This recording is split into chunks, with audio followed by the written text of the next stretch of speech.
कि हम लाख बयां करते हैं वस्फ़ मोहम्मद, मिदहत तो वही है जो कुरान में रकम है, जिसके लिए आया है व रफ़अना लका ज़िक्रक। उस ज़ात की जितनी हो तौसीफ़ वो कम है। तो आइए गुलहाए अक़ीदत के बाद हम एक ऐसे मुक़र्रिर को आवाज़ दें कि जिनका तारुफ उनका कलाम होगा, जिनकी तारीफ़ उनकी तकरीर होगी और जिनकी सलाहियत उनका अंदाज़े गुफ्तगू होगा। इससे मेरी मुराद मेहमान मोहतरम हज़रत मौलाना मुफ्ती सादुल नजीब साहब वेस्ट बंगाल हज़रत से मैं बहुत ही अदब व एहतराम के साथ गुजारिश कर रहा हूँ कि हज़रत तशरीफ़ लाएँ और अपने मवाइज़ हसना से हमारे क़ुलूब को महज़ूज़ फरमाएँ। अल्हम्दुलिल्लाह नहमदुहु व नस्तईनुहु व नस्तगफिरुहु व नु'मिनु बिही व नतवक्कलु अलैहि व नऊज़ु बिल्लाहि मिन शुरूरि अनफुसिना व मिन सय्यिआति अमालिना। मन यहदिहिल्लाहु फला मुदिल्ल लहु व मन युद्लिल फला हादिय लहु व नशहदु अन ला इलाहा इल्लल्लाहु वहदहु ला शरीका लहु व नशहदु अन्न सय्यिदना व नबियना व हबीबना व शफीअना व सनदना व इमामना व मौलाना मुहम्मदन अब्दुहु व रसूलुहु सल्लल्लाहु अलैहि व अला आलिहि व सहबिहि व बारक व सल्लम तस्लीमन कसीरन कसीरा। अम्मा बअदु फ़अऊज़ु बिल्लाहि मिनश शैतानिर रजीम। बिस्मिल्लाहिर रहमानिर रहीम। हुवल्लज़ी बअस फ़िल उम्मिय्यीन रसूलन मिनहुम यत्लू अलैहिम आयातिहि व युज़क्कीहिम व युअल्लिमुहुमुल किताब वल हिकमह। सदक़ल्लाहु मौलानाल अज़ीम। व क़ाला अन्नबिय्यु सल्लल्लाहु अलैहि वसल्लम इन्नमा बुइस्तु मुअल्लिमा औ कमा क़ाला अलैहि सलातु व सलाम। सुब्हानल्लाहि व बिहम्दिहि सुब्हानल्लाहिल अज़ीम व बिहम्दिहि अस्तग़फिरुल्लाह। सल्लल्लाहु अला सय्यिदिना मुहम्मद सल्लल्लाहु अलैहि वसल्लम। अल्लाहुम्मा सल्लि अला सय्यिदिना मुहम्मद या रब्बी सल्लि अलैहि वसल्लिम। ज़मज़म कौसरो तस्नीम लिख नहीं सकता।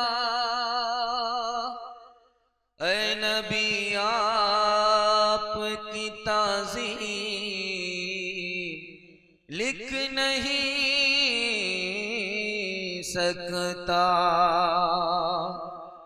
मैं अगर सात समंदर निचोड़ दूं राहत आपके नाम की एक मील लिख नहीं सकता। लिख नहीं सकता। हबीबे पाक किसी का खिताब क्या होगा।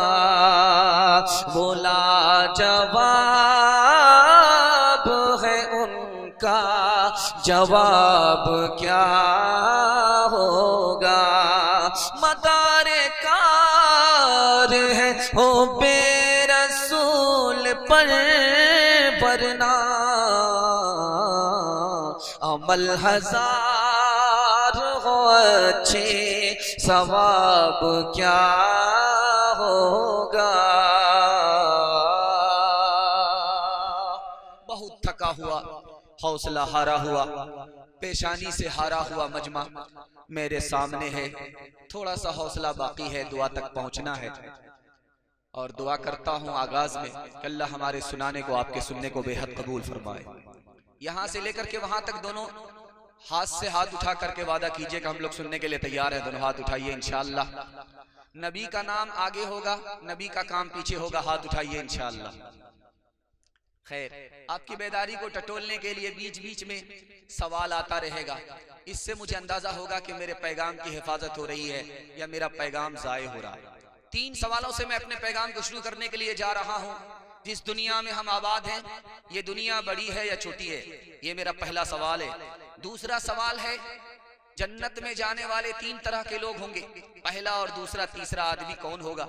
तीसरा और आखिरी सवाल है, जब भी तकिया पर सर रहे तो ये ख्याल रहे कि अल्लाह ने हमारे ऊपर 3 एहसान किया है, बहुत बड़ा एहसान है, जिंदगी खत्म हो जाएगी वो एहसान अदा नहीं होगा, बस मानना ही काफी है। 3 एहसान वो क्या है?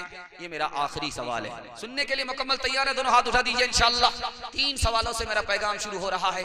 जिस दुनिया में हम हैं, ये दुनिया कितनी छोटी है आपको अंदाजा हो जाएगा। बुरुज के एतबार से 12,000 साल इसकी उम्र हो चुकी है, सैयारे के एतबार से इसकी 7,000 साल उम्र हो चुकी है, दिन के एतबार से 3,60,000 साल इसके गुजर चुके हैं। जो गुजर चुका हिस्सा वो ज्यादा था, जो बाकी है वो बहुत थोड़ा। दूसरी बात, इस दुनिया में मुल्क कितने हैं? 232 मुल्क में ये दुनिया खत्म हो जाती है। जबान कितनी बोली जाती? 3064 जबान बोली जाती है। और इस दुनिया की जमीन कितनी है जिस पर हम बसते हैं? 13 करोड़ मुरब्बा मील है, इससे ज्यादा नहीं है, उसके बाद खत्म है। 500 साल की मसाफत में ये दुनिया खत्म है। जहां सूरज तुलू होता है वहां आदमी 500 साल की मसाफत में पहुंच सकता है, जहां सूरज गुरूब होगा वहां 500 साल की मसाफत में पहुंच सकता है।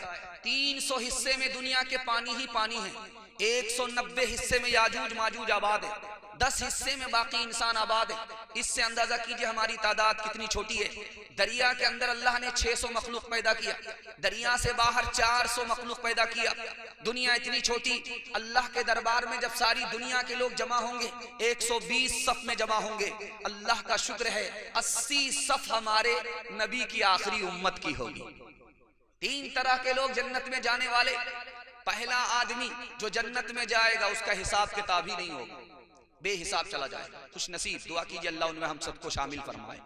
दूसरा आदमी जो जन्नत में जाएगा हल्का हिसाब होगा, मामला ठीक, अल्लाह इधर से माफ करेगा उधर से माफ करेगा, जन्नत में चला जाएगा। तीसरे आदमी की जब गाड़ी फंसेगी तो वो कैसे निकलेगा? उधर नबी की शफात होगी, इधर ये जन्नत में पहुंच जाएगा। तीसरा आदमी, तकिया पर जब भी आपका सर रहे 3 एहसान को खुदा को याद रखिए, खुदा के 3 एहसान को याद रखिए। अल्लाह ने हमें इंसान बनाया, अगर जानवर बंदर बना देता तो क्या बिगाड़ लेता। अल्लाह ने हमें मुसलमान बनाया, मुफ्त में इस्लाम की दौलत अता फरमाई और आखिरी नबी की उम्मत में पैदा फरमाया। ये कितना बड़ा एहसान है। इंशाअल्लाह हाथ उठा करके वादा कीजिए कि इंशाअल्लाह रबीउल अव्वल में जोश होगा, हाथ उठाइए। उसके बाद न जोश होगा न होश होगा, हाथ उठाइए।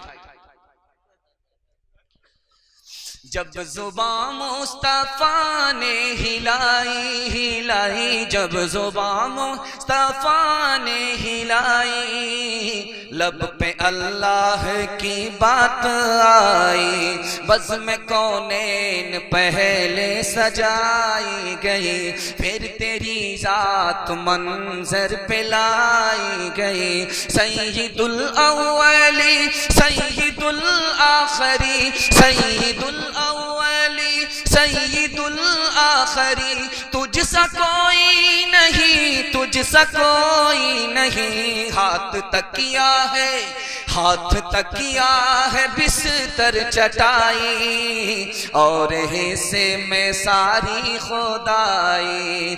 दस्ते कुदरत ने ऐसा बनाया तुझे, जुमला औसाफ से खुद सजाया तुझे। ऐ अज़ल के हंसी, ऐ अबद के हंसी, ऐ अज़ल के हंसी, ऐ अबद के हंसी, तुझसा कोई नहीं, तुझसा कोई नहीं। जब कलम ने लिखी नात अहमद, रोशनी बन गई रोशनाई। कोई बतलाए कैसे सरापा लिखूं, कौन है वो जिसे मैं तुझसा कहूँ। तौबा तौबा मेरी कोई तुझसा नहीं, तौबा तौबा मेरी कोई तुझसा नहीं। तुझसा कोई नहीं, तुझसा कोई नहीं। तुम जहाँ तक न पहुँचे फरिश्तों, है वहाँ तक हमारी रसाई। खूबसूरत माहौल में आप लोग सुन रहे हैं, खाता खुल रहा है, खाता अच्छा होगा इंशाअल्लाह, खात्मा भी अच्छा होगा। हाथ उठा करके वादा कीजिए, आधा सो करके सुनेंगे, हाथ उठाइए इंशाअल्लाह। खैर, आप लोगों की बेदारी को मैं टटोल करके पैगाम देने के लिए जा रहा हूँ। अल्लाह का शुक्र अदा करता हूँ कि आप लोग सुन रहे हैं, बेदारी के माहौल में हैं। अल्लाह आपको जज़ाए खैर दे। दिल से दुआ निकलती है, अल्लाह दीन दुनिया दोनों की भलाई से अल्लाह आपको माला माल फरमाए। ध्यान से सुनिएगा पहला पैगाम। यही यूपी उत्तर प्रदेश है। यहाँ के 60 साल के बूढ़े बिहार पहुंचते हैं, 16 साल की लड़की से उनका निकाह हो जाता है। कितना खुश नसीब बूढ़ा है, कमाल है भाई। नमूना दिखिएगा, अरब का शेख आता है हैदराबाद, 16 साल की लड़की मिल जाती है, निकाह हो जाता है। आप जानते हैं क्यों ऐसा होता है? दरअसल वो बेटी समाज ने उसको बोझ बना दिया, निकाह को तिजारत बना दिया। डिमांड पर निकाह इतना महंगा हो चुका है कि एक बाप के लिए बेटी मुसीबत बन गई। वो सर से मुसीबत को हल्का करने के लिए बूढ़े से उसका निकाह करवा। इसमें बाप जिम्मेदार नहीं है, ये पूरा समाज को शुरुआत है। इससे भी हैरत की बात आपको रखने के लिए जा रहा हूं। पहले ये होता था कि गैर मुस्लिम लड़की को मुसलमान लड़का लेकर के भागता था, ये भी गलत है, हम इसकी भरपूर मजम्मत करते हैं। उसके बाद ये होने लगा कि मुसलमान लड़की को गैर मुस्लिम लड़का लेकर के भागने लगा, ये भी गलत है। उनकी तरफ से इसको कबूल नहीं किया जाता, मजम्मत की जाती है। अब ये होने लगा है, जो आपको हैरत होगी और कलेजा मुंह को आ जाएगा, अब होने ये लगा है कि मुसलमान लड़की गैर मुस्लिम लड़के के साथ सैकड़ों में नहीं, हजारों में नहीं, लाखों में भाग रही। जानते हैं क्यों? 3 वजह से। पहली वजह यह है कि जब हमारी लड़की जवान होती है, किससे बात करती है, कहां से आती है, हमको इससे मतलब ही नहीं है, लड़की बिगड़ जाती है। दूसरी वजह, हम आंख बंद करके अपनी बच्ची का स्कूल में दाखिला करते हैं, ये भी नहीं देखते हैं कि यहाँ पर लड़के भी पढ़ते हैं। लड़का लड़की दोनों जमा हो गए, आग और पेट्रोल एक साथ, इश्क और मोहब्बत में भाग गए। तीसरी वजह, समाज ने निकाह को इतना महंगा कर दिया कि उस लड़की को समाज में लड़का फ्री में मिल ही नहीं रहा है, इसलिए गैर मुस्लिम के साथ वो लड़की भाग रही है। हमारे लिए भी मुसीबत, उनके लिए भी मुसीबत। नुकसान क्या है? उस लड़की का ईमान भी जा रहा है, आबरू भी जा रही है। तीसरी बात को याद रखिए, बहुत ध्यान से सुनिएगा इसको। 10 लाख लड़कियों को इसी हिंदुस्तान में मारा जाता है। आप कहेंगे कि देखा तो नहीं, मैं दिखाने के लिए जा रहा हूं। अल्ट्रासाउंड रिपोर्ट में जब पता चलता है कि पेट में बेटी है, उसको गिरा दिया जाता है। इस तरह से 10 लाख लड़कियों को हिंदुस्तान में मारा जा रहा है साल में। हिंदुस्तान ही वाहिद मुल्क है दुनिया का कि जिसमें लड़की कम है, लड़का ज्यादा। अब गौर कीजिए कि जब लड़की कम होती जाएगी तो दूल्हा को दुल्हन कहां से मिलेगी? ये हालात क्यों पैदा हुए जानते हैं? ऑपरेशन और नसबंदी का निशाना दिया गया है मेडिकल साइंस के डॉक्टरों को। जब 2 बेटे हो गए, 2 बेटी हो गए, तो वो डॉक्टर कहता है कि जल्दी से ऑपरेशन करा लो, जल्दी से नसबंदी करा लो। क्यों? अगला बच्चा अभी नहीं, 2 के बाद कभी नहीं, कम संतान सुखी किसान।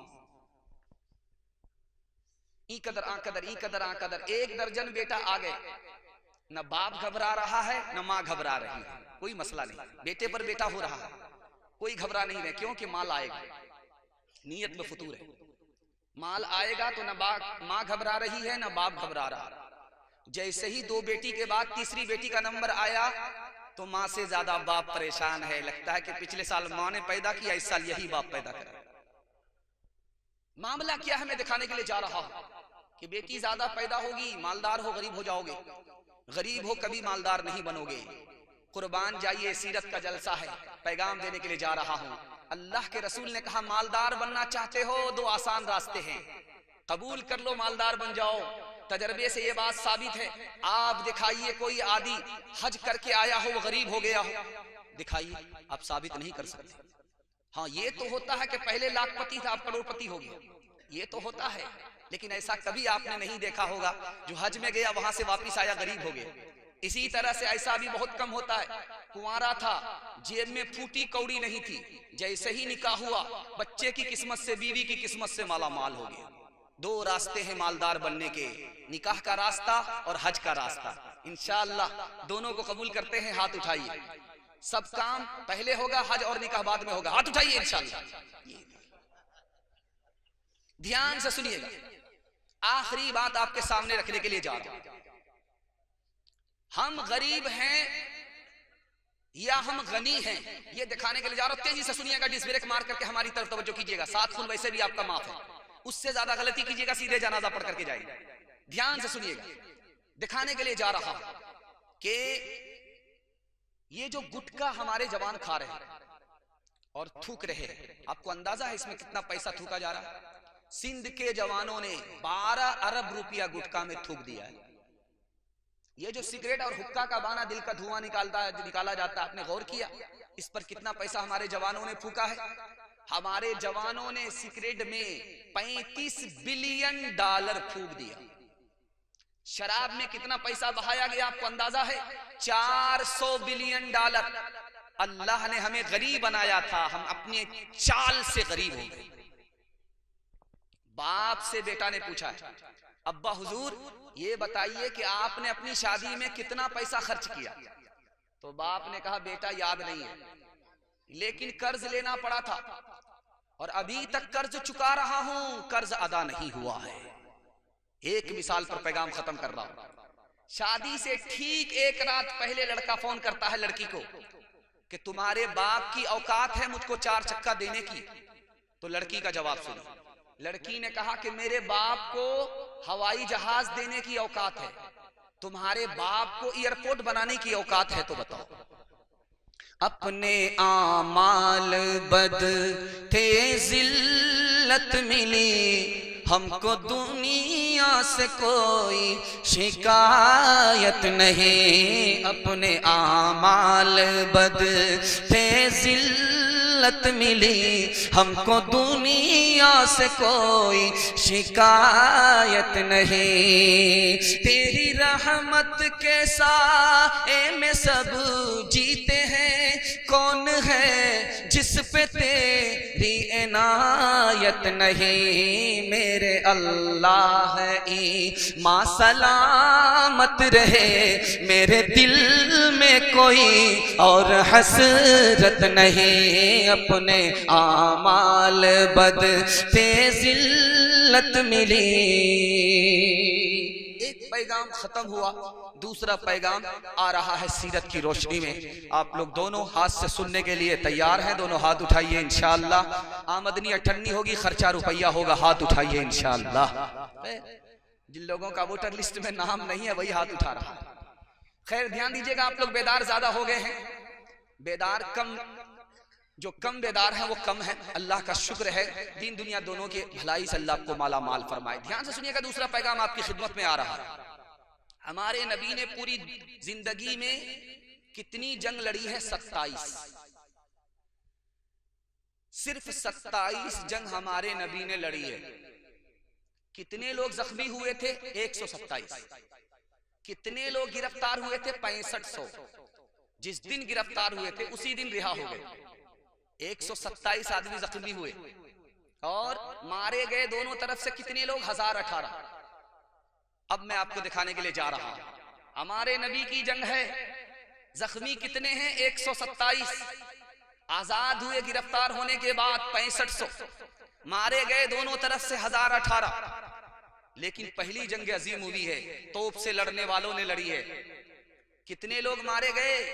64 लाख। 1914 की जंग में 64 लाख लोग मारे गए। और 1937 की जंग में, दूसरी अजीम में, जंग अजीम में कितने लोग मारे गए? 3.5 करोड़ से 6.5 करोड़ लोग मारे गए। हमारे नबी की जंग होती है तलवार से, इतने कम लोग मारे गए। तोप से लड़ने वालों ने इतने सारे लोगों को खत्म कर दिया। क्यों? इसलिए कि हमारे नबी रहमत बन करके आए थे, माफ किया, एहसान किया, बदला नहीं लिया। इसलिए जीने वाले की तादाद ज्यादा हो गई, मरने वाले की तादाद कम। मुसलमानों को जो आज तरक्की नहीं है उसका राज आपको बताने के लिए जा रहा हूं। शेखुल हिंद मौलाना महमूदुल हसन देवबंदी रहमतुल्लाह अलैह कहते हैं कि मुसलमानों को दुनिया की तरक्की इसलिए नहीं है कि आपसी झगड़ा, दीन में तरक्की इसलिए नहीं है कि मुसलमानों ने कुरान को छोड़ दिया, दीन में भी तरक्की नहीं, दुनिया में भी तरक्की नहीं। दीन में तरक्की होती कुरान को पकड़ता, दुनिया में तरक्की होती आपसी इत्तिहाद होता, झगड़ा नहीं होता। इस झगड़े की वजह से, कुरान छोड़ने की वजह से मुसलमान दोनों जगह बर्बाद, दीन में अलग, दुनिया में अलग। दूसरा नमूना आपकी खिदमत में आ रहा है। हिंदू समाज में 3 बिरादरी है जो तरक्की कर रही है, मरवाड़ी, महता और गुज्जर। 3 बिरादरी को तरक्की है, बाकी किसी को तरक्की नहीं है। जानते हैं क्यों तरक्की कर रहे हैं वो लोग? मरवाड़ी को तरक्की है, गुज्जर को तरक्की है, महता को तरक्की है। क्यों? 2 वजह से। पहली वजह यह है कि उसमें जो नीचे गिरता है सब लोग मिलकर के उसको संभालते हैं। 100 मर्तबा अगर गिरेगा तो 100 मर्तबा संभालेंगे।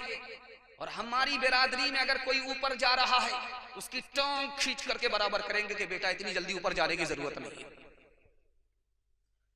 और दूसरी वजह कि महता में, गुज्जर में, मरवाड़ी में अगर कोई झगड़ा होता है तो बैठ करके वही हल हो जाता है, अदालत में नहीं जाता। और हमारा मुकदमा मुसलमानों का डोरी एक्ट का 2011 की रिपोर्ट है 33,000 एक जिले में। बताइए तरक्की किसको होगी? हम अपनी तरक्की को अपने हाथ से दफन करने वाले हैं। कसूर अपना है, इल्जाम हम दूसरे के ऊपर रखते हैं। तीसरी बात को याद रखिए जो मैं आपके सामने रखने के लिए जा रहा हूं, इसको बहुत ध्यान से सुनिएगा। 2 भाई का झगड़ा हुआ एक दरख्त को लेकर। इसने अपना वकील किया, उसने अपना वकील किया, मुकदमा हो गया। चला मुकदमा 17 साल, 18 साल, 20 साल, 22 साल, 25 साल चलता रहा। ये भी कंगाल हो गया, वो भी कंगाल हो गया। अब फैसला आया। फैसला अदालत से क्या आया कि दरख्त को काटो, आधा उसको दे दो, आधा इसको दे दो।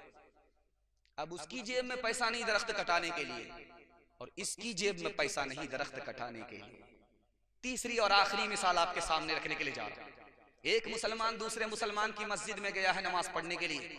इमाम ने कहा वलज़ालिन, जोर से इधर से आमीन कहा, इधर से आहिस्ते से आमीन कहा। झगड़ा हो गया। सलाम के बाद इसने उसको घूसा मारा, उसने इसको घूसा मारा।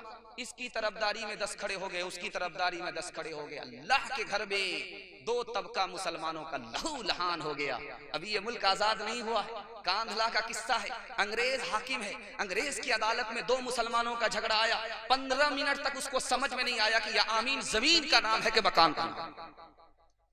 जब वकीलों ने बहस किया तब उसको समझ में आया वो आमीन दुआ का नाम, दुआ पर झगड़ा हुआ। उसने कितना प्यारा जजमेंट लिखा, हमारी आंख से पट्टी हटाने के लिए काफी। उसने कहा कि आमीन की 3 किस्में हैं। एक किस्म आमीन की है जोर से आमीन कहना, यह भी हदीस से साबित है। एक किस्म आमीन की है आमीन बिसिर, आहिस्ता से आमीन कहना, यह भी हदीस से साबित है। और एक किस्म है आमीन की आमीन बिशर, फितना उठाने के लिए आमीन कहना, यह हदीस से साबित नहीं है। यह हनफी भी गुनहगार है, यह सलफी भी गुनहगार है। एक मिसाल पर पैगाम खत्म कर रहा हूं, ध्यान से इसको सुनिएगा, अल्लाह कबूल फरमाए। मैं गारंटी लेकर के जाता हूं, आप झगड़े से निकल जाइए, एक दूसरे की मदद के लिए खड़े हो जाइए, अल्लाह आसमान की बुलंदी पर आपको पहुंचा देगा। मैं गारंटी लेकर के जाता हूं। ध्यान से सुनिएगा इसको। कुत्ता घोड़े से तारीफ कर रहा था, घोड़ा कुत्ते से अपनी तारीफ कर रहा था।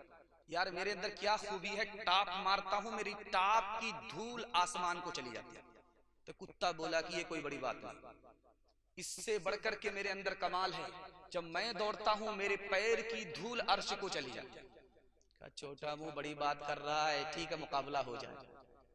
दौड़ना है इस बस्ती से, जलसा की बस्ती से दौड़ना है गोंडा पहुंचना। गोंडा पहुंच करके जो बस्ती पहुंचेगा वो जीतेगा, जो पीछे रह गया वो हार जाए। तो बस्ती का घोड़ा दौड़ करके गोंडा पहुंचा, पलट करके देखा तो बस्ती का कुत्ता बस्ती ही में बैठा हुआ, जाने का नाम नहीं है। जलसे का कुत्ता जलसे ही में बैठा हुआ। तो पलट करके कहता है कि क्या छोटे मियाँ दावे तो बड़े बड़े करते हो, जब दौड़ने की बात आती है तो नब्ज ठार हो जाती है, पेशाब रुक जाता है। क्या यार मैं तुमसे परेशान नहीं, मैं तो अपनी कौम से परेशान, मैं तो तुमको 2 मिनट में पीछे कर दूंगा। बात यह है कि मैं जैसे ही जलसे का कुत्ता इस जलसे से दौड़ूंगा, बस्ती पहुंचूंगा, बस्ती का गोंडा पहुंचूंगा, गोंडा का कुत्ता रोक लेगा कि बेटा बॉर्डर क्रॉस कर रहे हो, पासपोर्ट दिखाओ। मनफाअत एक है इस कौम की, नुक़सान भी एक ही सब का नबी दी ने भी ईमान भी एक, हरमे पाक भी, अल्लाह भी, कुरान भी, क्या बड़ी बात थी होते जो मुसलमान भी एक। फिरका बंदी है कहीं और कहीं जाते हैं, क्या जमाने में पनपने की यही बातें हैं। मुसलमानों संभल जाओ, मुसीबत आने वाली है, तेरी बर्बादियों के मशवरे हैं आसमानों में, तेरी बर्बादियों के मशवरे हैं आसमानों में। न समझोगे तो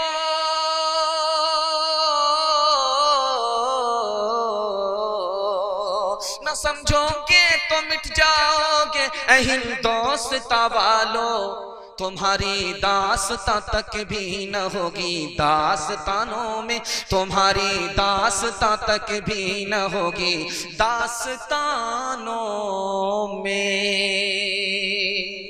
ये समाज हिंदू मुसलमान की यकजहती का समाज है, उसके हवाले से पैगाम देने के लिए जा रहा हूं। आप लोग सुनने के लिए तैयार हैं? दोनों हाथ उठाइए इंशाअल्लाह।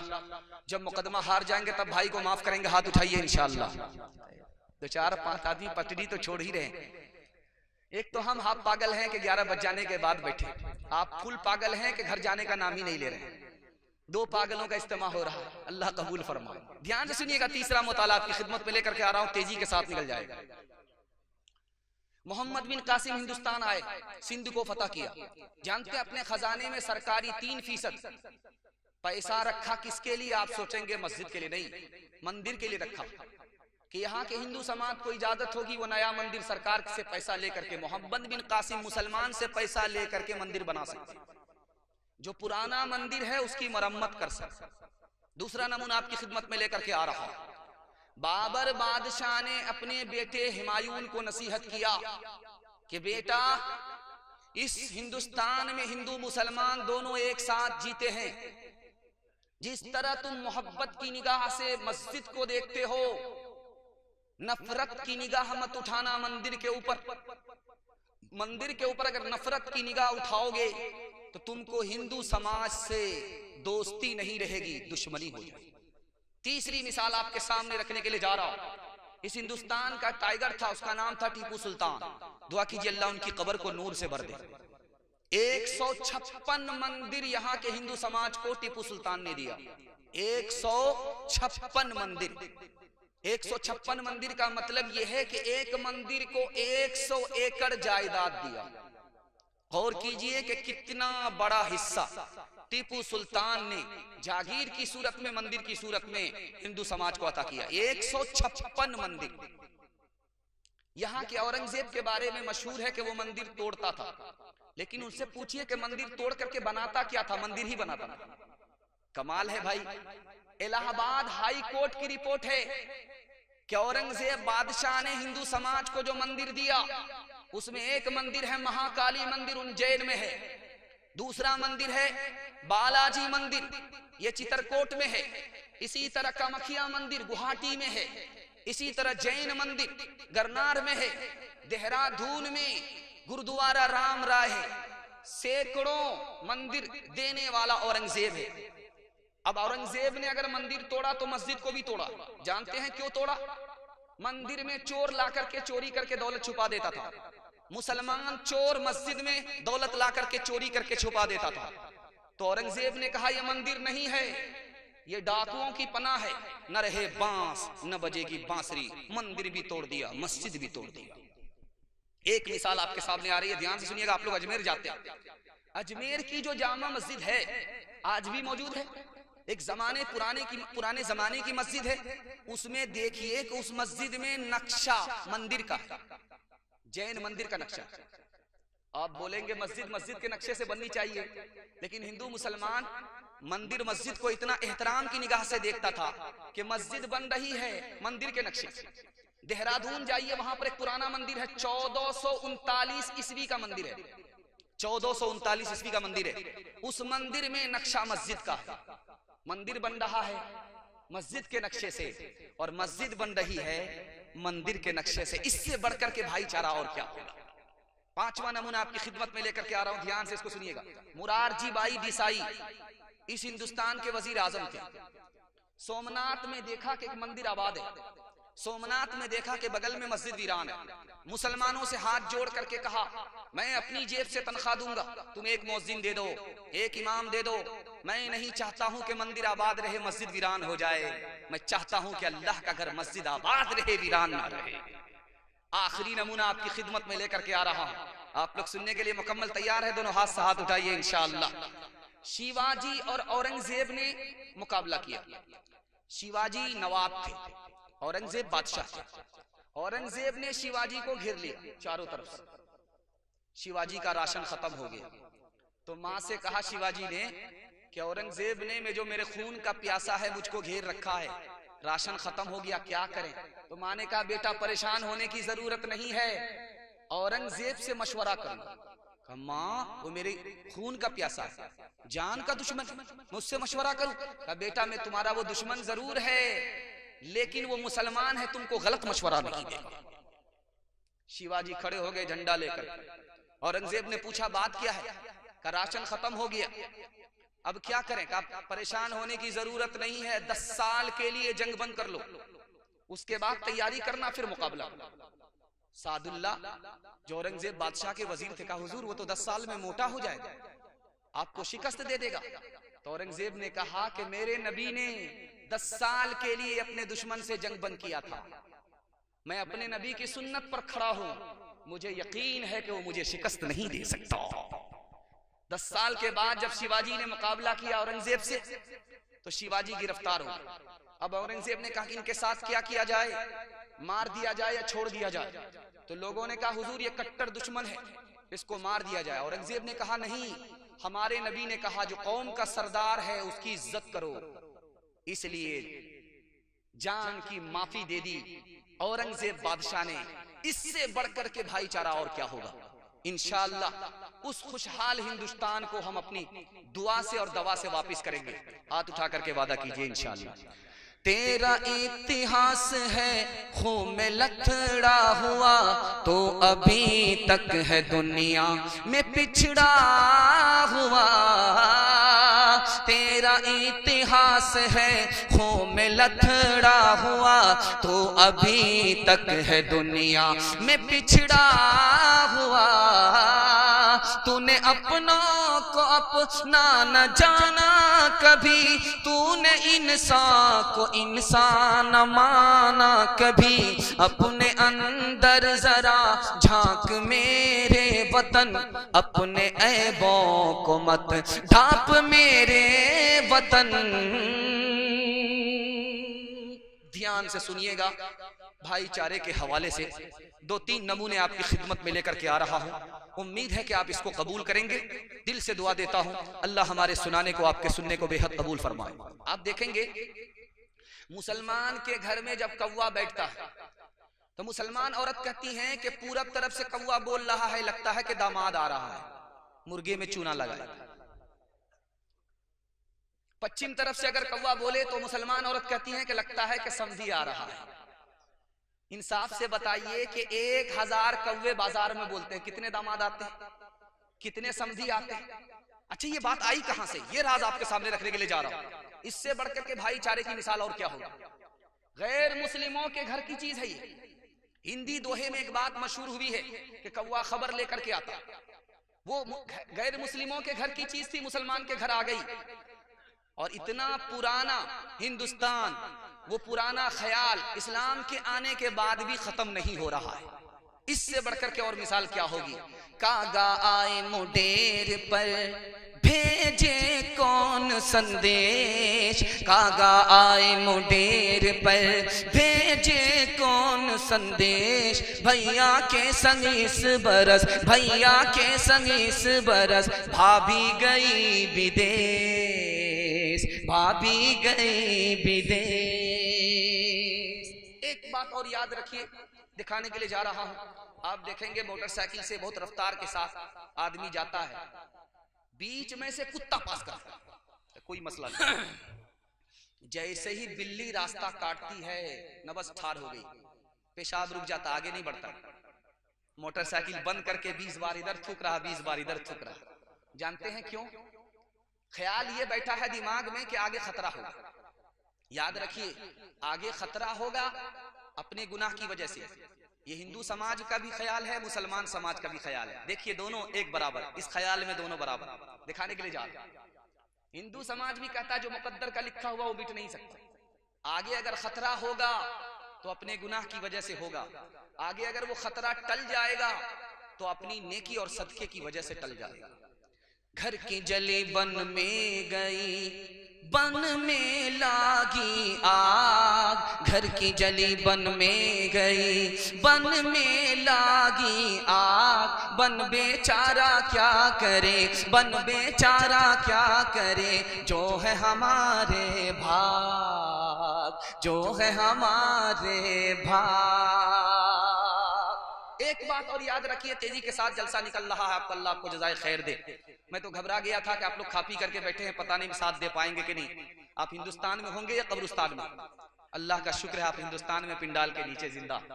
ध्यान से सुनिएगा तीसरी बात, आप देखेंगे रात में अगर कुत्ता रोता है तो लोग कहते हैं कि किसी भी चौधरी का विकेट गिरने वाला है,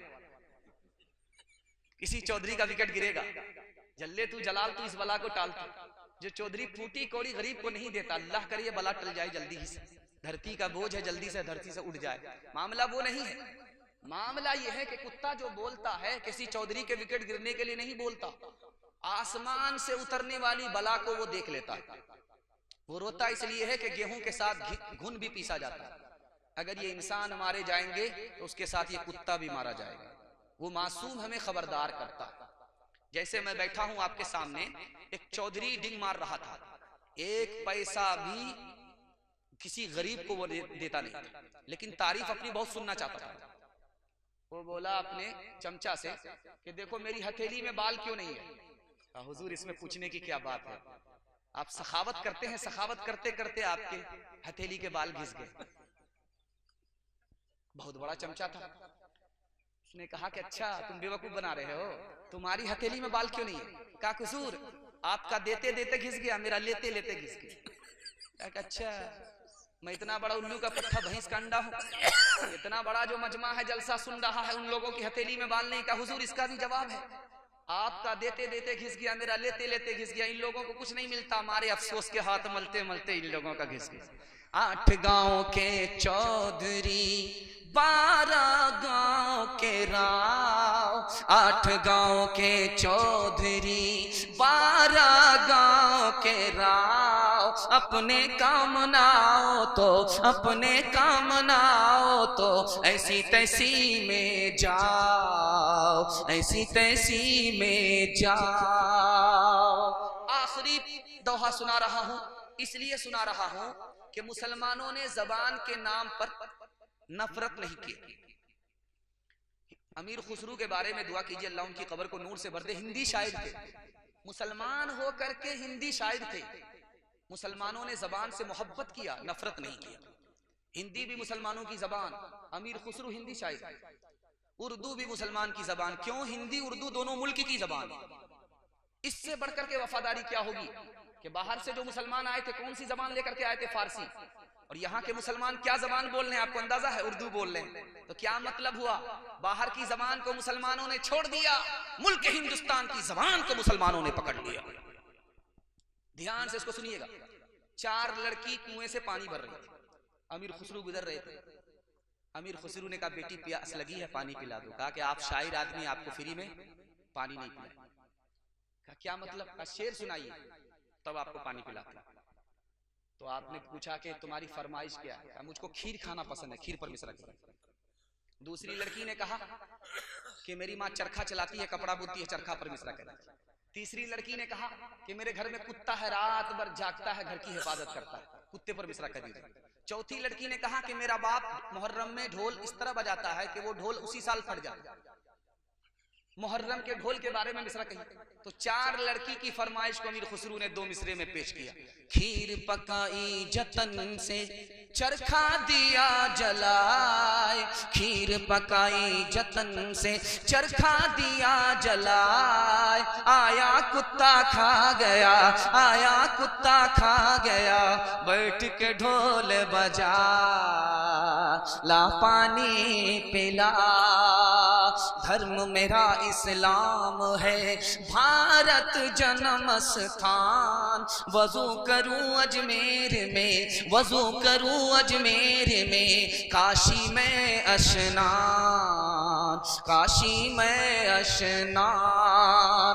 मुसलमान हो जात का, हो भारत की धूल, आंखें मेरी राम है, आंखें मेरी राम है, हृदय मेरा रसूल, हृदय मेरा रसूल। भाव स्वभाव की पाठ में अक्षर अनमोल, नबी मेरा इतिहास है, नबी मेरा इतिहास है, कृष्ण मेरा भूगोल, कृष्ण मेरा भूगोल। सारे जहां से अच्छा हिंदुस्तान हमारा, हम बुलबुले हैं इसकी, ये गुलसितां हमारा, सारे जहां से अच्छा।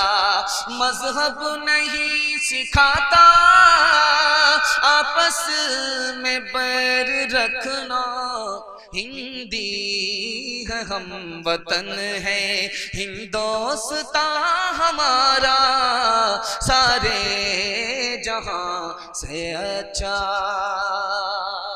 बड़ी खूबसूरती के साथ आपका जलसा निकल गया।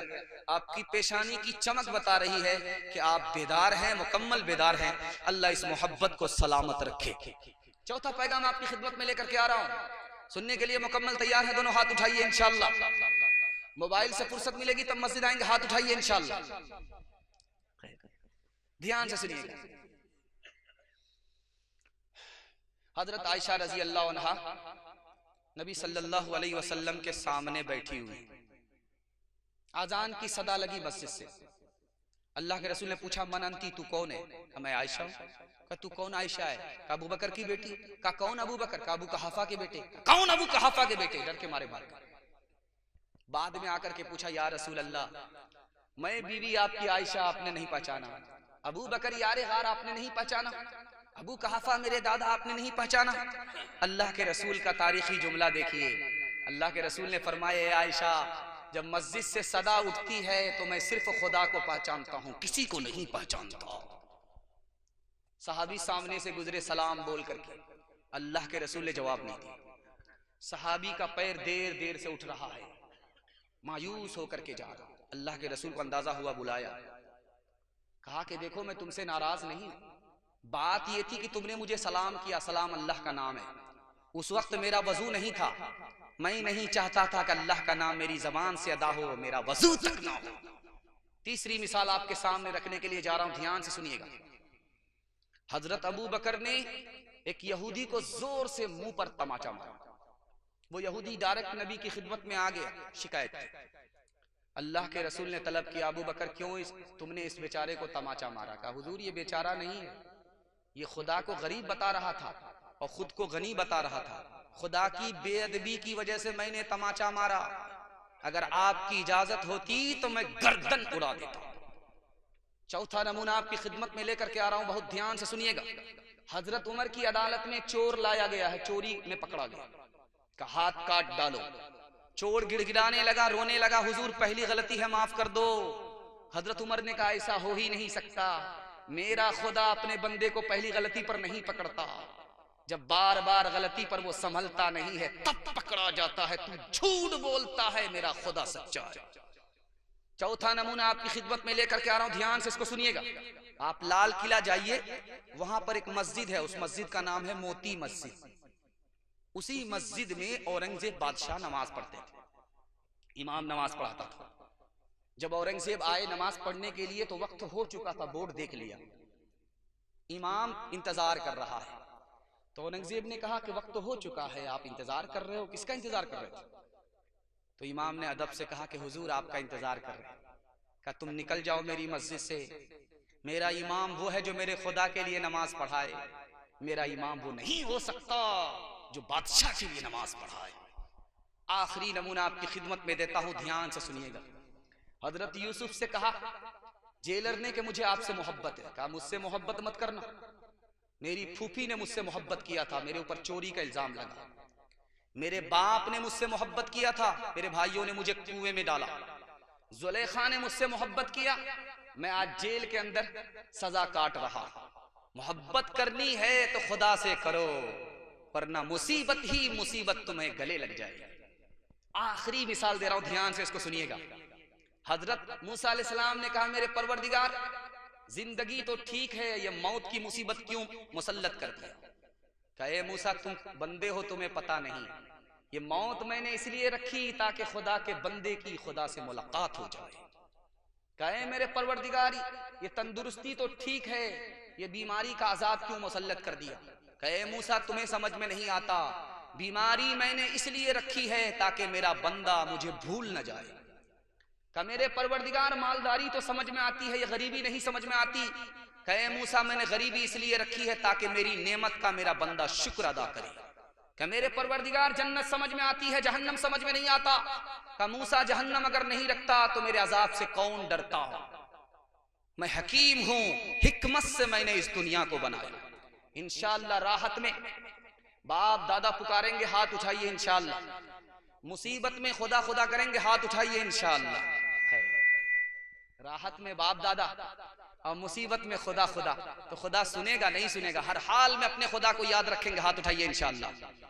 ओ सबसे अव्वल और आखिर, जहां तहां हाजिर और नाज़िर, सबसे अनोखे सबसे निराले, आँख से ओझल दिल के उजाले, ना जहां की खेपने वाले, दुख में तसल्ली देने वाले, सोच में दिल बहलाने वाले, विपदा में याद आने वाले। जवानों के हवाले से पैगाम दे रहा हूं। आधा से ज्यादा आपका जलसा निकल चुका है, थोड़ा सा जलसा बाकी रह गया है। हाथी पास हो चुका है, सिर्फ दुम फंसी हुई है। इंशाअल्लाह एक झटके में वो भी पास हो जाएगी। पेशाब पखाना रोक करके बैठेंगे, हाथ उठाइए इंशाअल्लाह। ये गलती मत कीजिएगा, लगे निकल जाइएगा। ध्यान से सुनिएगा, जवानों के हवाले से पैगाम आ रहा है, बहुत खूबसूरती से, बड़ी तेजी के साथ निकल जाएगा। एक जवान आया, ध्यान से सुनिएगा, डिस्क ब्रेक मार करके। आपका जलसा बहुत बेदारी के साथ सुना जा रहा है। दिल से दुआ निकलती है कि बस्ती में और गांव में मेहनत से काम दिन भर करने वाले रात को कुर्बान कर रहे हैं। अल्लाह अल्लाह आप पर मेहरबान हो जाए, दीन दुनिया दोनों की भलाई से अल्लाह आपको माला माल फरमाए। ध्यान से सुनिएगा, जवानों के हवाले से सुना रहा। एक जवान आया अल्लाह के रसूल की मजलिस में शराब की बोतल लेकर के, कहा या रसूल अल्लाह ये तो हराम है, लेकिन डॉक्टर ने बताया इसलिए पी रहा हूं। अल्लाह के रसूल ने कहा कि जो शराब है ये बीमारी है, बीमारी से बीमारी बढ़ेगी, इलाज नहीं होगा। जवान दारू की बोतल लेकर के पास हो रहा। हजरत उमर कमर में कोड़ा बांध करके आ रहे, देख लिया। अब इस जवान की धड़कन तेज हो गई कि आज तो जनाजा ही उठ जाएगा, इतने कोड़े पड़े। दिल ही दिल में अल्लाह से कहता मेरे परवरदिगार, उमर ने देख लिया है, आज इतने कोड़े पड़ेंगे कि जनाजा उठ जाएगा, इज्जत आबरू तू ही बचा सकता। जवान की तौबा कबूल हो गई। हजरत उमर करीब आए, ओ जवान क्या है बोतल में? कहा हुजूर बोतल देख लीजिए, शराब नहीं है। ढक्कन खोलो, शराब नजर आ रही है। ढक्कन खोल करके हजरत उमर ने देखा, उस जवान की तौबा कबूल हो चुकी थी, अल्लाह ने शराब को सिरका बना दिया। तीसरी मिसाल, आखिरी मिसाल आपकी खिदमत में लेकर के आ रहा। दारू की बोतल लेकर के मालिक बैठा हुआ, नौकर से कह रहा चखना लेकर के आओ, मुर्गा लेकर के आओ, ताकि चखने के साथ पखना अंदर चला जाए। 4 रुपए दिया है, गया है, इंतजार कर रहा है। मस्जिद का चंदा हो रहा था। उसने सोचा जल्ले तू जलाल तू इस बला को टाल। उसने चखने का पैसा चंदे में दे दिया, आ गया। अब मालिक ने पूछा रो नालायक कहाँ थे? जाम लेकर के कब से बैठा हुआ? कहा हुजूर चंदा हो रहा था, चंदे में पैसा दे दिया, 4 दुआ करा ली। कहा समझदार था मालिक, समझदार था। उसने जाम को जमीन पर रखा, कहा क्या 4 दुआ करा? कहा पहली दुआ ये थी कि अल्लाह मुझे इसका बदला अता फरमा। क्या तुम्हारी दुआ कबूल होगी? तुमने 4 रुपए दिया, मैं 400 रुपए तुम्हें बदला दे। क्या दूसरी दुआ बताओ? क्या दूसरी दुआ ये कराई कि मुझे इस शराबी की गुलामी से अल्लाह नजात दे दे, आजादी दे दे। क्या चलो तुम्हारी ये दुआ भी कबूल हो गई। मालिक ने कहा कि मैं तुम्हें आजाद करता हूं। तीसरी दुआ बताओ? का तीसरी दुआ ये कराई कि मेरे परवरदिगार मुझे भी तौबे की तौफीक दे दो और मेरे मालिक को भी दारू पीने से तौबे की तौफीक दे दो। का तुम्हारी ये दुआ भी कबूल हो गई। मैं आज तुम्हारे सामने दिल से तौबा करता हूँ, अल्लाह को हाजिर नाजिर समझ करके कि आज के बाद शराब की एक घूंट भी हमारे हलक के नीचे उतर नहीं सकती। चौथी दुआ के बारे में पूछा कि चौथी दुआ क्या थी? का हुजूर चौथी दुआ ये थी कि अल्लाह मेरी भी मग़फ़िरत फरमाए, मेरे मालिक की भी मग़फ़िरत फरमाए। वो कहता है कि अफसोस कि इसका इख्तियार मेरे हाथ में नहीं।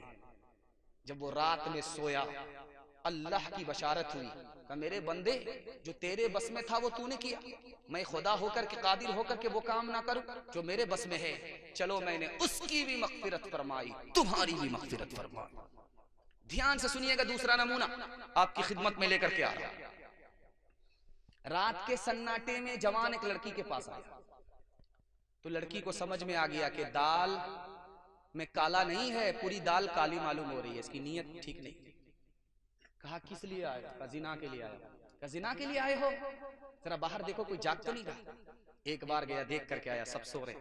दूसरी बार देख करके आया सब सो रहे। तीसरी बार देख करके आया कि सब सो रहे। कहा कि खुदा के बारे में तुम्हारा क्या ख्याल है? कहा वो जाग रहा है। कहा अगर वो जागता तो मैं गुनाह नहीं कर सकती। तीसरी मिसाल आपके सामने आ रही है। जवान आया अल्लाह के रसूल की अदालत में, या रसूल अल्लाह मैं कलमा पढ़ करके मुसलमान होना चाहता हूँ। शौक से मुसलमान हो जाओ। कहा लेकिन मेरी एक आदत है। कहा क्या आदत है? जिना करने की आदत है।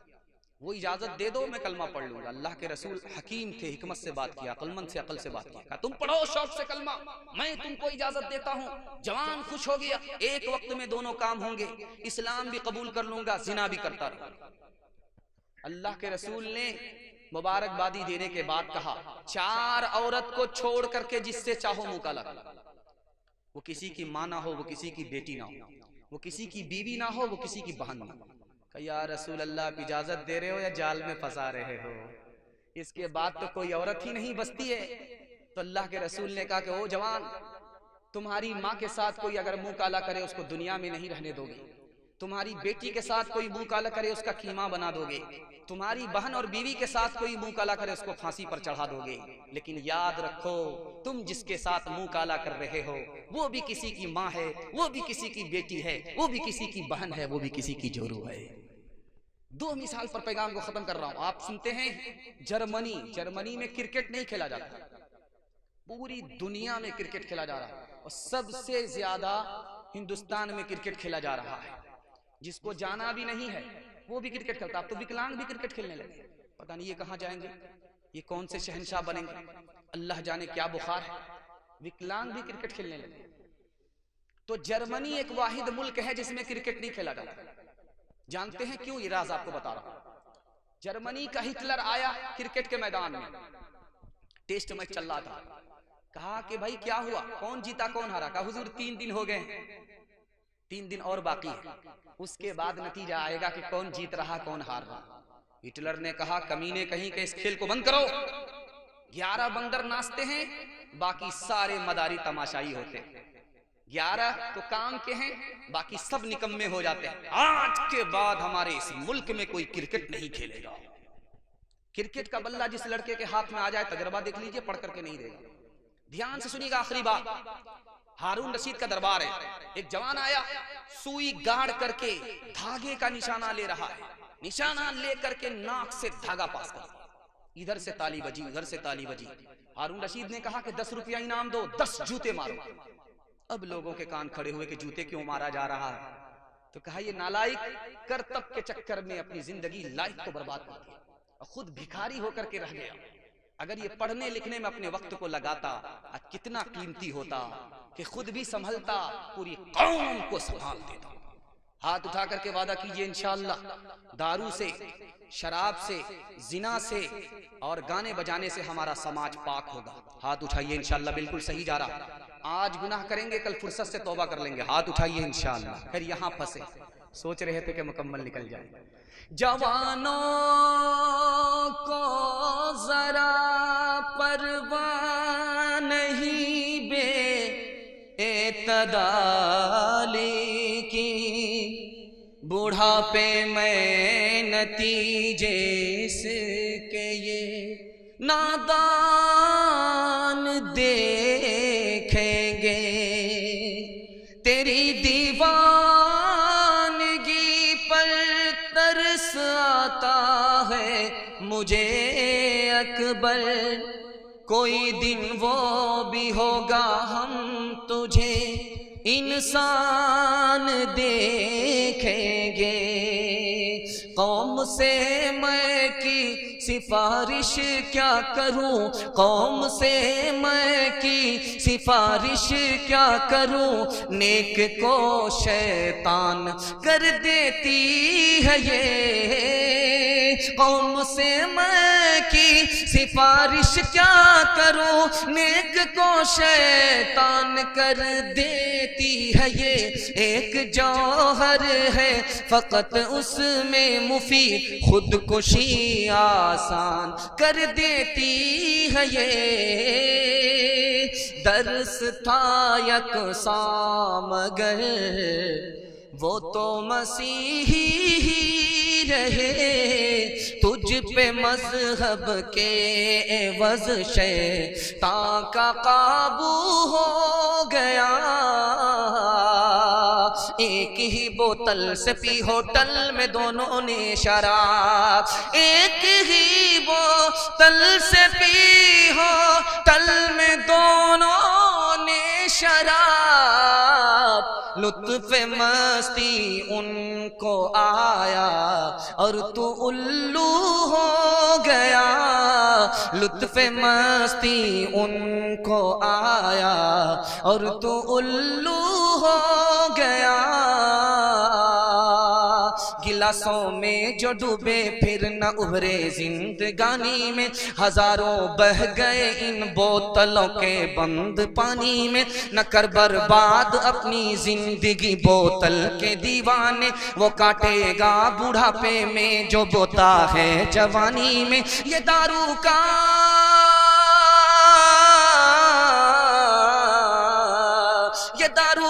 पियाला मौत का कड़वा पियाला है। मिला है जहर शरबत में, मिला है जहर शरबत में, छुपी है आग पानी में। मिला है जहर शरबत में, छुपी है आग पानी में। जलसा निकल गया, औरतों के हवाले से आ रहा है। सुनने के लिए आप लोग मुकम्मल तैयार हैं? दोनों हाथ उठाइए इंशाअल्लाह।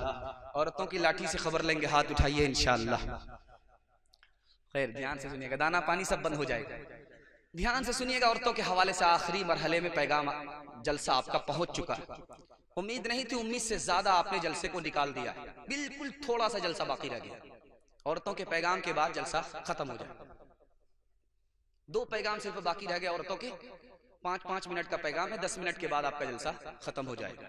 अल्लाह इस जलसे को सलामत रखे, इसके असर को सलामत रखे, दीन दुनिया दोनों की शराफत और इज्जत से हम सबको अल्लाह माला माल फरमाए। ध्यान से सुनिए, मैं आपको बयान सुना रहा हूँ, उस वक्त से कुरान सुना रहा हूँ, बयान सुना रहा हूँ, शेरो कलाम सुना रहा हूँ। आपको मजा आ रहा है, ये मुझे महसूस हो रहा है, लेकिन सबसे ज्यादा मजा कौन से काम में है? अल्लाह आपके इल्म में इजाफा फरमाए, मेरे मुताला को ताज़ा फरमाए। ध्यान से इसको सुनिएगा, सबसे ज्यादा मजा कौन से काम में आता है?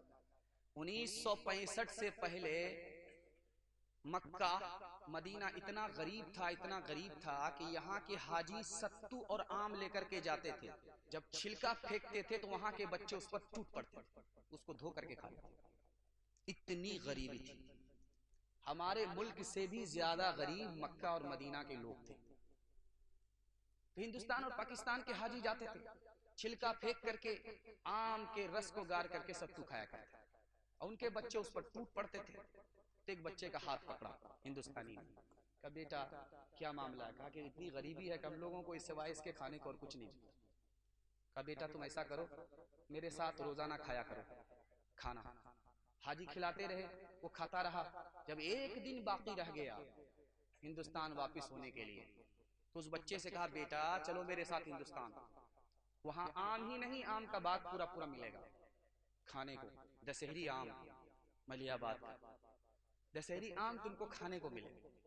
तो वो बच्चा एक सवाल करता है कि चाचा जान ये बताइए, आम खाने के लिए मैं हिंदुस्तान तो चला जाऊंगा, लेकिन ये काबा हिंदुस्तान में मुझको मिलेगा? मैं इस काबे को छोड़ करके हिंदुस्तान नहीं जा सकता। मैं आपको एक राज बता रहा हूं, दुनिया के हर काम में मजा आता है, लेकिन सबसे ज्यादा मजा नहीं आता। आप नमाज पढ़ते हैं मजा किरकिरा जाता है, रोजा में तो मुकम्मल मजा मिलता ही नहीं, मजा ही किरकिरा जाता, खाने की इजाजत नहीं, पीने की इजाजत नहीं, मुकम्मल पाबंदी। बयान आप सुन रहे, थोड़ा मजा आएगा थोड़ा नहीं आएगा। सब काम में मजा आता है लेकिन ज्यादा मजा नहीं आता। एक काम है जिसमें सबसे ज्यादा मजा मिलता है, अल्लाह के घर पहुंच करके तवाफ में लग जाए, इससे ज्यादा मजा किसी में नहीं आता। जवान बेटा बूढ़ी माँ को पीठ पर लेकर के तवाफ कर रहा था, कहा मुबारक हो मुबारक हो। कौन है? कहा मेरी माँ। 7 साल से मैं अपनी पीठ पर लेकर के इनको हज करा रहा, और मेरा ख्याल ये है कि 7 साल के बाद दूध का हक अदा हो जाएगा। तो उस जवान उस चचा ने कहा कि बेटा तुम्हारी गलत फहमी है, 7 साल में हज कराने के बाद माँ के दूध का हक अदा हो जाएगा, ये तो बहुत दूर की बात है। तुम्हारी माँ गरीब थी, उसको एक ही बिस्तर था, ठंडी का जमाना था, तुम उस वक्त दूध पी रहे थे, दूध पीता बच्चा था। तुम्हारी माँ तुमको लेकर के सो रही थी, तुमने रात में पेशाब किया, पखाना किया। तुम्हारी माँ ने उठ करके उस बिस्तर को धोया, तुमको धोया, उसके बाद उसके पास दूसरा बिस्तर नहीं था, वो कच्चे में सो गई, तुमको पेट पर लेकर के रात भर जागती रही। अभी तो उसे एक रात का हक अदा नहीं हुआ है, दूध का हक अदा करने की बात तो बहुत दूर की है। एक बात याद रखिए हमेशा, शादी हो जाती है नए जोड़े की, पेट में जैसे ही बच्चे की आमद होती है क्या इनकलाब आता है, ये सुनकर के आपको हैरत होगी। शादी होने के बाद जैसे ही बच्चे माँ के पेट में आते हैं, अल्लाह पिछले गुनाह माँ के माफ फरमा देता है। अब बच्चा जूजू बढ़ता रहता है, उसका वेट बढ़ता रहता है, वजन बढ़ता रहता है। अब माँ को बैठने में तकलीफ है, लेटने में तकलीफ है, आह निकलती है, ऊह निकलती है। जानते हैं क्या इनकलाब आता? फरिश्ता नामे आमाल में तस्बीह का सवाब लिखता। जब बच्चे को पैदा करने का वक्त आता 9 महीने के बाद, तो माँ मौत के मुंह में चली जाती है, कभी वापिस होती है कभी वापिस ही नहीं। इतनी बड़ी मुसीबत का सामना उस माँ को करना पड़ता है, मौत के मुंह में चली जाती है। अगर वो माँ मौत के मुंह में चली गई, वापिस नहीं हुई, तो अल्लाह ताला कितना बड़ा अज्र देता है, शहादत का रुतबा उसे आता फरमाता है। अगर वो माँ मौत के मुंह से वापिस आ गई तो उसको क्या मिलता है? अल्लाह अपनी जन्नत को उसके कदमों में डाल देता है। छोटा बच्चा माँ की गोद में है, माँ उसको अल्लाह बोलने के लिए कह रही है, वो तोतली जबान से अल्लाह बोल रहा है, माँ उसको बोल रही है रसूलुल्लाह बोलने के लिए, वो तोतली जबान से रसूलुल्लाह बोल रहा है। उस माँ को अज्र मिलता है, हर सांस के बदले सदके का सवाब मिलता है। जैसे ही वो बच्चा बड़ा हुआ, उस माँ ने उसको मकतब दिखाया, मकतब के बाद वो मदरसा पहुंचा, मदरसे में उस बच्चे की तालीम हुई, तालीम के नतीजे में वो हाफिज कुरान हो गया। जानते उस माँ का मकाम कितना बड़ा हो गया, उस बाप का मकाम कितना बड़ा हो गया। अल्लाह उस माँ बाप को सूरज से बढ़ करके सर का ताज अता फरमाता है। एक बात याद रखिए, अभी एक चप्पल यहाँ है, एक चप्पल वहां है, ससुराल में है, लड़की मैके से आई है, एक चप्पल जो वहां थी पड़ी हुई उसको उठा करके वहां जोड़ा लगा दिया, वो चप्पल जो वहां पड़ी हुई थी उसको वहां से उठा करके यहाँ जोड़ा लगाया। अल्लाह एक नेकी अता फरमाता, एक गुनाह माफ कर देता है, एक दर्जा जन्नत में बुलंद कर देता। और आगे जो मैं आपको सुनाने के लिए जा रहा हूं उसको सुन करके आपको हैरत होगी। अभी बेटी मैके में है, मैके से ससुराल में है, अब वो मैके आना चाहती है माँ बाप से मुलाकात के लिए, उसको याद आ गई माँ बाप, तो अपने शौहर को फोन करती है कि मैं मैके आना चाहती हूँ, माँ बाप से मुलाकात करना चाहती हूँ, शौहर ने मुझे इजाजत दिया है। अब उसका कदम उठ रहा है शौहर की इजाजत के बाद, तो अल्लाह हर कदम पर 100 गुना माफ फरमाता है, 100 दर्जे बुलंद फरमाता है, 100 नेकी में इजाफा फरमाता है। अब देखिए बेटी वहां से चली है, कोंडा रेलवे स्टेशन पहुंच चुकी है, बेटी को यहां आना है, बीमार बाप उठ करके बार बार देख रहा, दरवाजे को देख रहा है, बूढ़ी माँ उठ करके बार बार दरवाजे को देख रही है, बेटी आ रही कि नहीं आ रही है। जैसे ही बेटी आती है, बूढ़ा बाप अपने बुढ़ापे को भूल जाता है, बीमार माँ अपनी बीमारी को भूल जाती है। मोहब्बत की निगाह उस बेटी ने माँ बाप के ऊपर डाली, हर नजर पर अल्लाह एक मकबूल हज का सवाब अता फरमाता है। इंशाअल्लाह माँ बाप को खर्चा बीवी से पूछ करके देंगे। बिल्कुल सही जा रहा, हाथ उठा दीजिए। 2-3 मिसाल पर पैगाम खत्म कर रहा हूं, बिल्कुल जलसा आपका निकल चुका, अल्लाह आपको जज़ाए खैर दे। आप बेदार जाओ। छोटे बच्चा माँ से तकरार कर रहा था, तो माँ ने कहा बेटा मैं अपना दूध तुमको माफ नहीं करूंगी। तो बेटा तन करके कहता माँ तूने मुझे डब्बे का दूध पिलाया, कौन सा एहसान तेरा है। दूसरी मिसाल आ रही है, ध्यान से सुनिए। मैडम आई है, ससुराल आई है, कान में कुछ बात कह रही है, जन मुरीद को, जोरू के गुलाम को कान में कुछ कह रही है। देखिए मैं आपकी खातिर अपने माँ बाप को छोड़ करके आ रहा हूँ, क्या आप मेरी खातिर अपने माँ बाप को नहीं छोड़ सकते? क्यों नहीं छोड़ सकते? रातों रात अपने मकान से निकाला, किराए के मकान में डाल दिया। तीसरी मिसाल आपके सामने रखने के लिए जा रहा हूं, इसको बहुत ध्यान से सुनिएगा। बीवी बार बार गाली दे रही है, ये चुपचाप सुन रहा है, टस से बस नहीं हो रहा। बीवी गाली पर गाली, गोला पर गोला छोड़ रही। जब इसको बर्दाश्त नहीं हो सकी, बर्दाश्त से बाहर हो गई, तो ये क्या कहता, अफसोस के तू मेरी बीवी है, अगर तेरी जगह माँ होती तो हड्डी पसली एक कर देता। आखिरी मिसाल आपके सामने रखने के लिए जा रहा हूं। दस्तरखान पर सालन आया, मजा नहीं आ रहा है, तो माँ को डांट रहा, बूढ़ी हो गई तुमको सालन बनाने के लिए नहीं आता। तो माँ ने कहा बेटा मुझसे क्यों खफा हो रहा, तेरी बीवी ने बनाया। अब वाह माँ, इसी वजह से मैं सोच रहा कि जिंदगी में पहली बार ऐसा मजा आ रहा है। तो माँ ने कहा कि तू जन मुरीद है, जोरू का गुलाम है। मुस्तफा मुस्तफा बोलो बोलो सल्ले अला बोलो, मुस्तफा मुस्तफा बोलो बोलो सल्ले अला बोलो। एक दिन नबी ने हल्क़े असहाब में ये लफ्ज दोहराए 3 बार के नाक उसकी कट गई।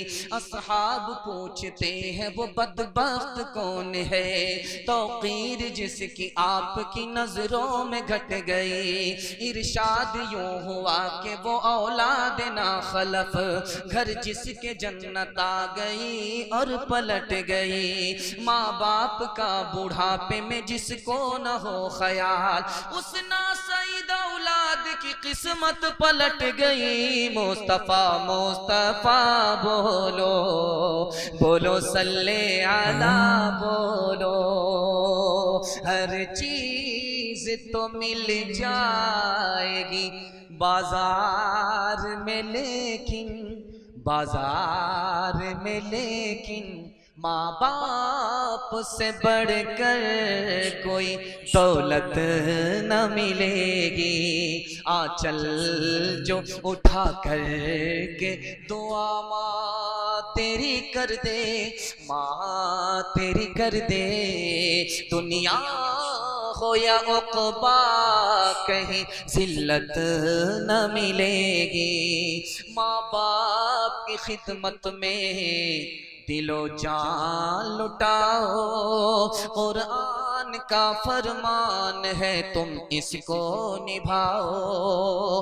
करो माँ बाप की खिदमत तुम्हारे काम आएगी, यही खिदमत तुम्हें अल्लाह से जन्नत दिलाएगी। बढ़ाएगी तुम्हारी उम्र के अय्याम ये खिदमत, अता होगी बफैज़े किबरिया रोजी में भी बरकत। अल्लाह की रहमत साया फगन होगी, मिसले कमर किस्मत जलवा फगन होगी। ये कश्ती अमल की है, इसे पार लगाओ। कुरान का फरमान है तुम इसको निभाओ। और तो के हवाले से आखिरी पैगाम 3 मिनट में निकल जाएगा, सुनने के लिए मुकम्मल तैयार है? दोनों हाथ उठाइए इंशाअल्लाह। बहुत खूबसूरत आखिरी मुताला आपकी खिदमत में लेकर के आ रहा हूँ। अल्लाह को जज़ाए खैर दे। किसान आदमी है, मेहनत मजदूरी करते हैं, अल्लाह आपकी सेहत में भी बरकत दे, रोजी में भी बरकत दे, आफत बला मुसीबत से अल्लाह आपकी हिफाजत फरमाए। ध्यान सुनिएगा, आखिरी मुताला आपकी खिदमत में लेकर के आ रहा हूं। इधर माँ बैठी हुई है, इधर बाप बैठा हुआ, बीच में बच्चा। इत्तिफाक ये है कि माँ मुसलमान है, बेटा मुसलमान, शौहर बाप मुसलमान नहीं है, माँ मुसलमान है। माँ कह रही है उस बेटे से कि बेटा तू कलमा पढ़ ले। बाप कह रहा बेटा भूल से कलमा मत पढ़ना। वो बेटा कभी माँ को देख रहा, कभी बाप को देख रहा, कभी माँ को देख रहा, कभी बाप को देख रहा। माँ का जादू चल गया, कलमा पढ़कर मुसलमान हो गया। ध्यान से सुनिएगा, सुल्तान हमीद नाम का एक बादशाह गुजरा है। वो करता क्या था, खा पी करके बाग में बिस्तर बिछा करके फूल के बिस्तर पर सोता था। जो लड़की, जो नौकरानी उसके बिस्तर को लगाती थी, फूल का बिस्तर लगाती थी, उस लड़की का नाम था जीनत। जीनत नाम की लड़की है, लेकिन कितनी दीनदारी उसके पास है। अल्लाह करे सबको ऐसी होनहार बेटी अल्लाह अता फरमाए। बादशाह का दोपहर में खाना खाना हुआ, लेटने के लिए आने में अभी देर थी। लड़की को एहसास हुआ कि फूल के बिस्तर पर सोने का मजा कैसा होता। अभी बादशाह को आने में देर है, सो करके देखना चला। थकी मांदी थी, जैसे ही सोई फूल के बिस्तर पर आंख लगी। बादशाह जो आए तो देखा कि अच्छा ये नौकरानी मेरे बिस्तर पर। बेअदबी गुस्ताखी की वजह से कोड़ा निकाला, बरसाना शुरू किया। लड़की हंसती भी है, लड़की रोती भी है। अब बादशाह के कान खड़े हुए, इसका रोना तो समझ में आता है कि पिटाई लगी, बेअदबी किया, मेरे बिस्तर पर सो रही थी, लेकिन ये हंसती क्यों? तो बादशाह ने उससे हैरत से पूछा कि ओ लड़की बदबख्त, बदतमीज, हंसती क्यों? कहा हुजूर हंसने की वजह यह है कि थोड़ी देर में आपके बिस्तर पर सोई, आपने मुझे कोड़ा बरसा दिया। आपने तो बचपन से 55 इस बिस्तर पर कर दिया, खुदा से मतलब नहीं, खुदा तुम्हें कितने कोड़े मारेगा, इस ख्याल से हंसिया। बादशाह के दिल पर उस जुमले का इतना गहरा असर हुआ कि वो बादशाह जो दुनियादार था अल्लाह का वली बन गया। ध्यान से सुनिएगा, आखिरी नमूना। बेटी की उंगली में दर्द है, बाप की नींद आंख से उड़ गई। तो बेटी ने पूछा अब्बा हुजूर तकलीफ मुझको है, नींद आपकी हराम हो गई। कि तू मेरे जिगर का टुकड़ा है, तू मेरी लख्ते जिगर है, जिगर का टुकड़ा है, तुमको तकलीफ हो मुझे नींद, ऐसा कैसे हो सकता? तो उस लड़की ने कहा अब्बा हुजूर आप गलती पर हो, इस दिल में सिर्फ अल्लाह की मोहब्बत होनी चाहिए, गैरुल्लाह की मोहब्बत नहीं होनी चाहिए। इस जुमले का असर इतना गहरा हुआ, जो बाप डाकू था वो डाके से तौबा कर लेता। तीसरा नमूना आपकी खिदमत में लेकर के आ रहा हूं, इसको बहुत ध्यान से सुनिएगा। जो मेरा मुताला है, जो मैं आपकी खिदमत में लाना चाहता हूं, जो पैगाम देना चाहता हूं, वो ये है कि बहन कितनी बड़ी हस्ती है, इसका अंदाजा इसके बाद आपको हो जाएगा। हम बहन को शादी के बाद नजरअंदाज कर देते, बाप की मीरास से भी उसको हिस्सा नहीं देते हैं, लेकिन उस बहन का कितना बड़ा किरदार है इस्लाम में, ये दिखाने के लिए जा रहा हूं। इंशाअल्लाह आज के बाद हम अपनी बहन को नजरअंदाज नहीं करेंगे। बिल्कुल सही जा रहा, हाथ उठाइए, घबराने की कोई बात नहीं, मुकम्मल घबरा चुके हैं आप। ध्यान से सुनिए। हज्जाज बिन यूसुफ के दरबार में एक औरत रोती हुई आई। उसने कहा तुमने मेरे 3 आदमी को गिरफ्तार किया, मेरा बेटा है, मेरा शौहर है, मेरा भाई है, तीनों को छोड़ दो। हज्जाज बिन यूसुफ बड़ा कट्टर था, उसने कहा कि मैं एक को छोड़ सकता हूं तुम्हारी खातिर, 2 को फांसी पर चढ़ा करके रहूंगा, मेरा ये अटल फैसला, इसमें कोई तब्दीली नहीं आ सकती। अब उस औरत का कितना सख्त इम्तिहान होगा सोचिए। एक तरफ बेटा गिरफ्तार है, एक तरफ शौहर गिरफ्तार है, एक तरफ भाई गिरफ्तार है, किसको मौत के हवाले करे, किसको नजात दिलाए। उस औरत ने 5 मिनट में फैसला लिया और सर उठा करके कहा कि मेरे भाई को छोड़ दो। बेटे को फांसी हो गई, शौहर को फांसी हो गई। अब हज्जाज बिन यूसुफ को हैरत हुई कि इस औरत ने भाई को बचाया, बेटे को नहीं बचाया, शौहर को नहीं बचाया। उस औरत का जवाब सुनिए। उस औरत ने कहा कि मैं जवान हूं, मेरी शादी हो जाएगी, मुझको शौहर मिल जाएगा, खुदा मेहरबान हुआ तो मुझको बेटा भी अता हो जाएगा, लेकिन माँ बाप मर चुके हैं, भाई नहीं आएगा। हाथ उठा करके वादा कीजिए इंशाअल्लाह अपनी बहन पर करम करेंगे, सितम नहीं करेंगे। हाथ उठाइए, बिल्कुल सही जा रहा है। खबर हदीसों में जिसकी आई वही जमाना अब आ रहा है, ज़मी भी तैवल बदल रही है, फलक भी आँखें दिखा रहा है। भाई का भाई रहेगा रहज़न, हकीकी बेटी है माँ की दुश्मन। पेसर ने छोड़ा पेदर का दामन, बहन को भाई सता रहा है। खबर हदीसों में जिसकी आई, वही ज़माना अब आ रहा है। जलसा निकल गया। 3 वादा आप दीजिए, आपके घर में मैं गारंटी लेकर के जाता हूं आफत नहीं आएगी। 3 वजह से आफत आती है। गुनाह करेंगे आफत आए, हराम कमाएंगे आफत आए, गलत माहौल में रहेंगे आफत आए। आप तीनों से तौबा करके दिखाइए, मैं गारंटी लेकर के जाता हूं आपके घर में कभी आफत नहीं आएगी। हाथ उठा करके वादा कीजिए इंशाअल्लाह गुनाह नहीं करेंगे, गलत नहीं कमाएंगे, गलत माहौल में नहीं जाएंगे। और 3 काम पर खड़े हो जाइए, आपकी तरक्की को कोई रोक नहीं सकता। पूरे कुरान पर अमल हो जाएगा, इज्जत की चोटी पर अल्लाह पहुंचा देगा। अल्लाह की इबादत करेंगे, हाथ उठाइए इंशाअल्लाह। रसूलुल्लाह की इताअत करेंगे, मखलूक की खिदमत करेंगे। न किताबों से नवाजों से नजर से पैदा, दीन होता है बुजुर्गों की नजर से पैदा। नहीं सीखा इन्होंने दीन रहकर शेख के घर में, पले कॉलेज के चक्कर में, मरे साहब के दफ्तर में थे, केक के चक्कर में तो रोटी भी गई, बड़ी शेख की ताक में थे तो छोटी भी गई, न मानी बात वाइस की, थे पतलून के चक्कर में तो लगोटी भी गई। वाखिर दावाना अनिल हम्दुलिल्लाहि रब्बिल आलमीन। अल्लाहुम्मा सल्लि अला सय्यिदिना हबीबिना शफीना व मौलाना मुहम्मदिन व बारिक व सल्लिम। रब्बना आतिना फिद दुनिया हसनतन व फिल आखिरति हसनह व क़िना अज़ाबन नार। अल्लाहुम्मा मन अहयैतहु मिन्ना फ़अहयिही अलल इस्लाम व मन तवफ़्फ़ैतहु मिन्ना फ़तवफ़्फ़हु अलल ईमान। अल्लाहुम्मा अंसुरना अला अदुव्विका व अदुव्विहिम। अल्लाहुम्मा लअनिल कफ़रता अल्लज़ीना यसुद्दूना अन सबीलिक व युकज़्ज़िबूना रुसुलक व युक़ातिलूना औलियाक।